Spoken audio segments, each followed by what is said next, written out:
To, že v našom regióne sú obľúbenými i hasičské preteky, dokázal nedávno počet súťažných družstiev dobrovoľných hasičských zborov.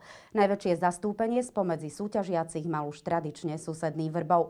No a ten opäť dokázal, že v hasičskom športe patrí medzi najlepších v okrese. 29 družstiev, z toho 23 mužských, súťažilo v dvoch disciplínach, a to v štafete a hasičskom útoku. Takáto účasť družstiev zatiaľ na okresnom kole nebola.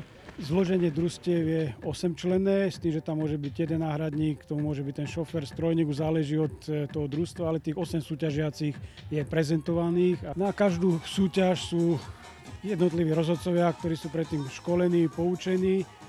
V sume sumárom bolo tu asi 40 rozhodcov. Súťažilo sa v kategórii muži, dorast, ženy a dorastenky. Najväčšie zastúpenie troch súťažných družstiev v okrese mal susedný Vrbov.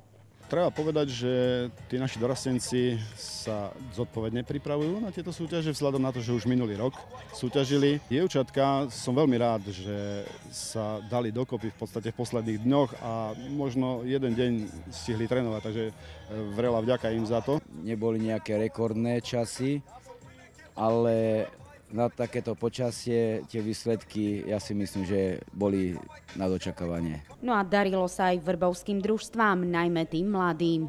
Dorastenky to vyhrali vzhľadom na to, že boli samé. Dorastenci to vyhrali, tuším, tiež. Myslím si, že tým dorastencom vyšli obidve disciplíny, takže preto asi aj také dobré časy mali. No a čo sa týka chlapov, tak na tej štafete tam urobili nejaké dve väčšie chyby.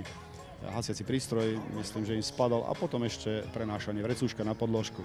V celkovom poradí u mužov nakoniec víťazila Krížová Ves pred Žakovcami a Veľkou Frankovou, u žien Matiašovce a za nimi Tvarožná a Ihľany. Okresná súťaž si myslím, že mala svoju úroveň vzhľadom na to, že toto je nádherný areál.